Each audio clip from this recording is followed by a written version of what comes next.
All right, I'm on my way out to Deep Lake in Collier County. Deep Lake is a sinkhole lake located about, half an hour, 45 minutes outside of town on Route 29. Going to be looking at the sinkhole and what the causes of that were and what it looks like today.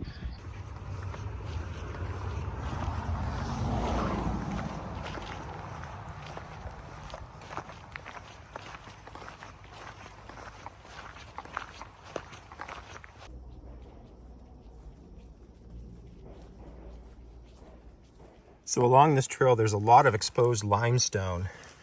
Almost, we can go ahead and say it, all the rock in Florida is limestone. There's a few chert formations here and there, but most exposed rock in Florida is limestone. And what this limestone tells us, I'm trying to stay out of the shadow there. Right here, I see a fossilized shell. See that shell? Here's another. This is telling us that this rock was formed at the bottom of a shallow ocean. And the last time that this rock was underwater was probably between 5,000 and 10,000 years ago. Formed at the bottom of a shallow sea. What's the evidence? Fossilized shells in the rock. One key piece.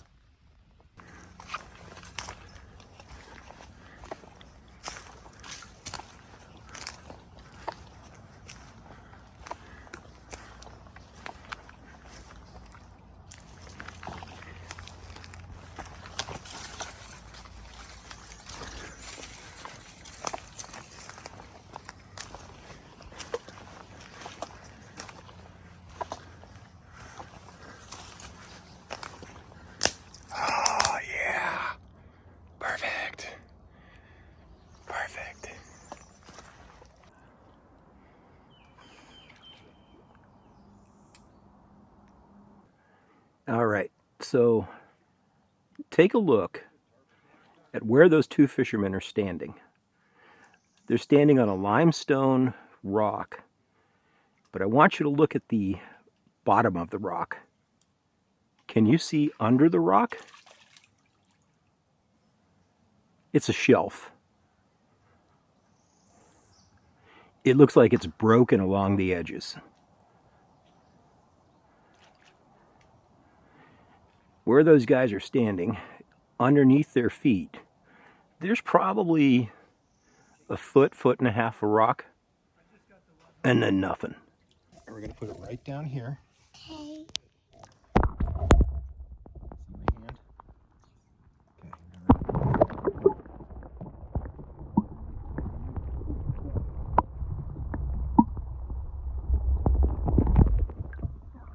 Like they're literally standing on a shelf. Now that's not going to break off. Okay, people have been coming here for a long time, and that's a very safe spot to stand. But that gives us a really important clue about how this lake formed. Okay, a broken shelf.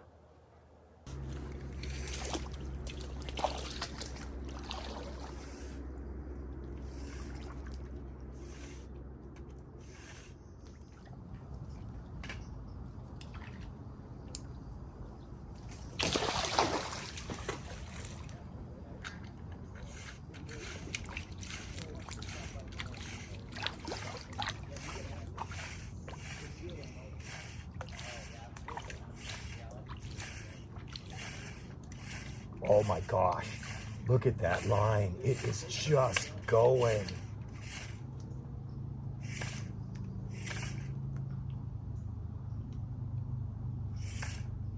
There's 77 feet right there. 77 feet. Another maybe 10 feet out for it to hit the edge, straight down, 67 feet straight down. That's deep. That's why it's called Deep Lake. It's deep.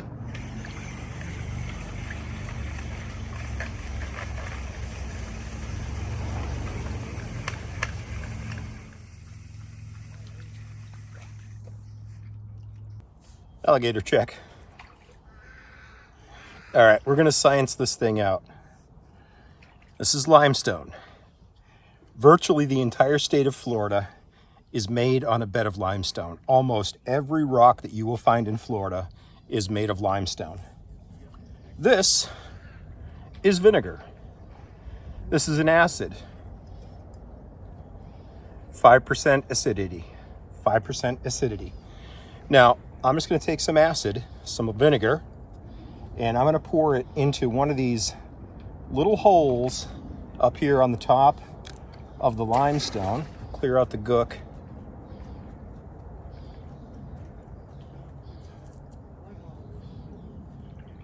Just going to pour it into the hole. There's a good one right there. And I'm going to see what happens. I'm going to observe what happens. I'm going to investigate. Okay? There we go.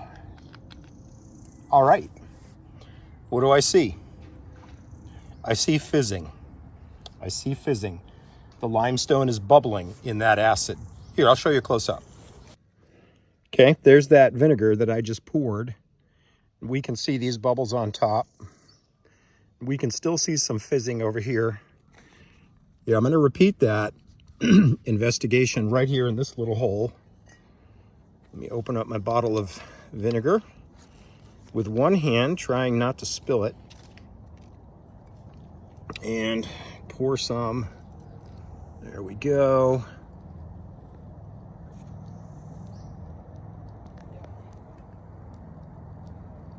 See that bubbling, that fizzing?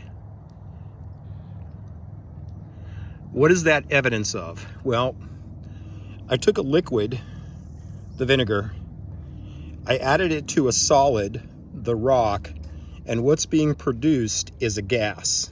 When you take one substance liquid plus a second substance solid and you create a gas, what you are observing is a chemical reaction. Something's going on chemically here that is producing a gas. The liquid is changing the solid, it's combining, it is causing the solid to dissolve or break apart completely and change into a gas. So what we know is that limestone dissolves in an acid, and over time, if I just keep pouring this acid in this hole, it's going to get bigger, and eventually it's going to go all the way through the rock just like that. This is called a solution hole. This one is about as big as my fist. We'll go over to that rock shelf in a little bit, and we'll see some of them are even larger. Now, right along the edge, I see some evidence of breakage. Something broke off. Something snapped off this edge. What do you think snapped off? What do you think broke off all the way around this lake and caused it to be 100 feet deep? Okay, here's what I know. This is what I know for sure. Deep Lake is a sinkhole lake. It's about 100 yards in diameter. I'll pull up a satellite picture and we'll take a look at it. We'll measure it via satellite, use some tools to see how wide this thing is, but it's almost a perfect circle. It is about 100 feet deep. We know that limestone dissolves. We see evidence of shelves on the edge of the lake. We see evidence of breaking on the edge of that shelf. And we see a lake that's 100 feet deep. We just measured it. What happened? This shelf once extended all the way across the lake. Now, something caused what was under the lake, the sediments, the soil, the rock, the sand, to move away. Something eroded that and moved all of that debris out from under this lake and formed a cavern or a cave. There was once a huge, empty, hollow space under this lake that if you were standing at the bottom of it was probably,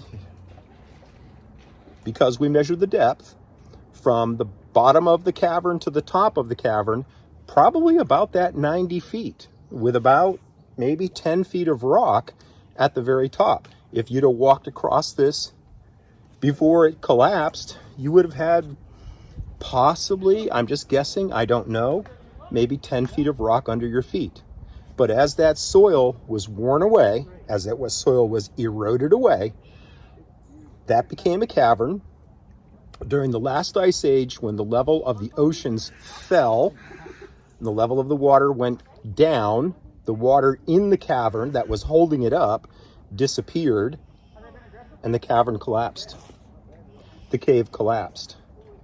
The rocks at the bottom of the lake, if I went down, if I could go down, I could probably find a piece that would fit right back into this broken puzzle piece right here, just like a puzzle. I am not going to do that. This is a sinkhole. This is how they occur. So where did all of that soil go? Where did the stuff that was here, where did it go? Well, we know, and I was talking to the fishermen earlier, we know that there's tarpon in this lake. Tarpon are a saltwater fish, and I'm not sure how many miles away from the Gulf of Mexico we are, but we are several miles for sure away from the Gulf of Mexico. How are there tarpon, a saltwater fish, here miles away from the Gulf of Mexico in a freshwater lake? There's got to be an underground tunnel connecting this lake to the Gulf of Mexico, and those tarpon are swimming underground and coming up in here. How did that tunnel form? Well, we just saw that limestone dissolves in slightly acidic water, and over many thousands of years, that tunnel, that little crack that started as a little teeny tiny crack, just like we saw here in this hole, is going to grow and expand to form a cavern, a tunnel system big enough for the sediments here to go out through that tunnel and into the Gulf of Mexico, creating an empty space under what was once a sheet of limestone. When sea levels fell and the water level fell, so did the roof of the cave. That, my friends, is a sinkhole, and they are all over Florida. If you look at a map of Florida, you will see right up the middle of the state, there's a line of sinkhole lakes, just like this one. That's how they formed.